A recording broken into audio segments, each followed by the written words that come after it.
Today we're talking about the power of permission, and many people, many women have this interesting relationship with the word permission. So when you think about permission, are you thinking about someone outside of yourself giving you permission to do something, to be something, to have something? Or do you see permission as something that you give yourself? It's really important to really determine what that relationship with permission is, because it's either a relationship that empowers you or a relationship that disempowers you. And can you give yourself permission without feeling selfish, self-centered, guilt, shame even, depending on what it is? Permission to be successful, permission to be happy, permission to feel joy, the permission to experience pleasure, permission to be authentic, permission to use your voice, permission to speak your truth, to ask questions.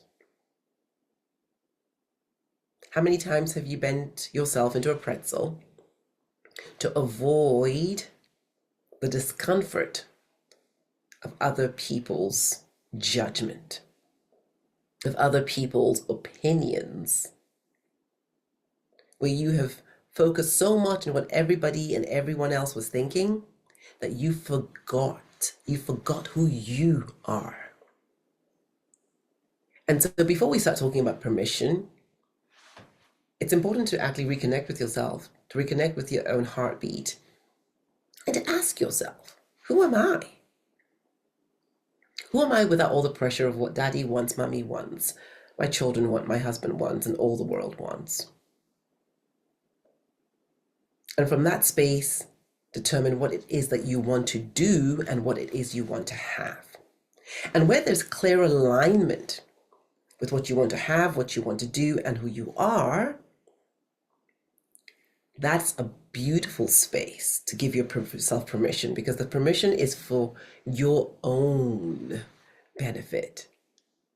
It's not permission so that you can live somebody else's life. It doesn't mean that you only do things that are of interest to you or that are of benefit to you. It simply means that whenever you show up, even when it's in service of another, you're doing so with full body, mind, and spirit alignment. You're not doing so because you think if you don't do it, you'll be judged or ostracized. So you do it grudgingly, expecting that it will buy you love, buy you recognition, buy you acceptance and belonging, which invariably it never does.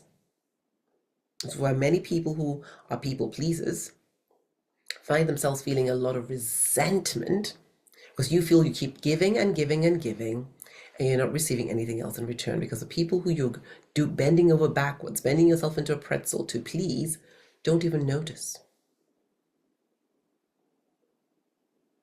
Well, the first step in permission is this reconnecting with yourself. And when you're reconnected with yourself, it's important to understand that even when you have that which you desire, it's not necessarily going to be initially comfortable. Your subconscious mind is going to say, what's this new thing you're bringing into my sphere? It does not understand bad or good. It understands familiar and unfamiliar. And so that next level life that you desire, no matter how amazing it is, when you think about it, may feel uncomfortable. You may feel fear. And as a result, if you're not conscious of what's happening, start considering that this new situation is the cause of your issues, although it is not. It is simply something that you get to expand into, relax into.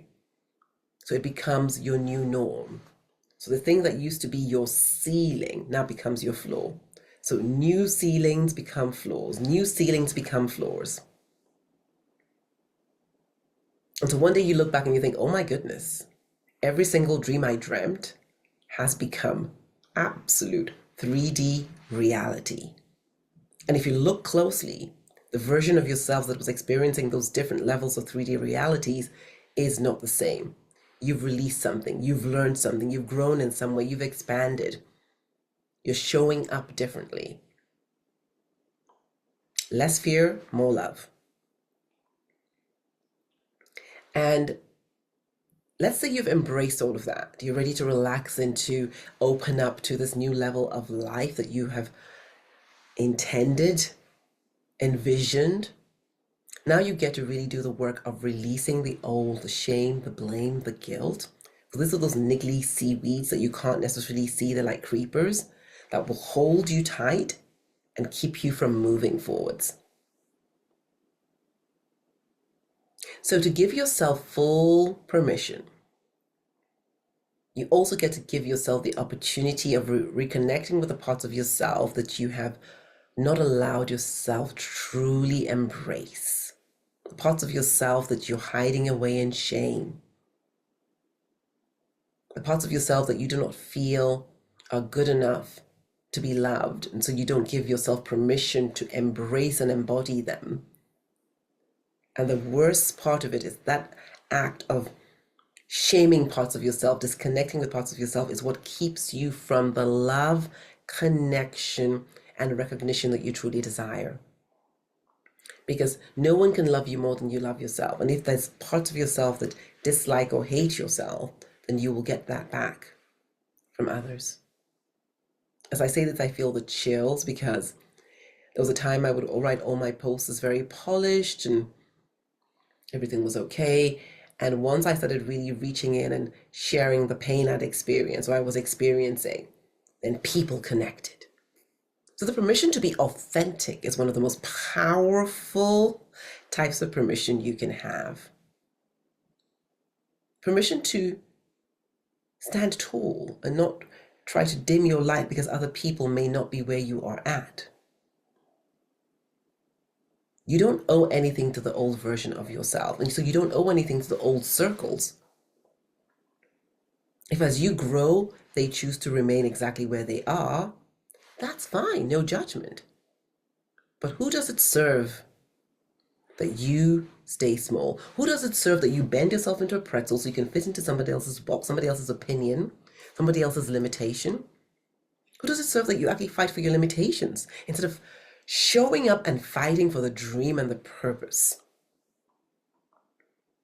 So permission is a very powerful thing, and I want you to know today that you can give yourself permission to stay or to walk away, to be great or to play small. Completely up to you. To rest, to reconnect, to reveal your magnificence. So you know in your life where you are not or you have not been giving permission. And I want you to dig deep and to ask yourself, what's it going to take for you to truly liberate yourself? What's it going to take for you to show up fully and completely as yourself, to show up with audacity, with authenticity, with courage, in a way where others can say, thank you. Thank you for showing up because you showed me, one, I wasn't alone. Two, there is hope for me too. And three, I realize that I can embrace my flawsomeness. I do not need to be only awesome to be loved. I can have flaws and be awesome. I can be flawsome. So give yourself permission to be flawsome too. My name is Bola TV. I'm the Next Level Living Coach, and I support high achieving women, leaders, entrepreneurs, to burn down everything within you that is getting in the way of that next level life, so that you can step into the flames of love, joy, passion, purpose, incredible fulfillment, leaving behind the things that were fettering you and keeping you bound. It is possible to truly show up in this world with a magnified essence, and there is more than enough space for all. Love and light.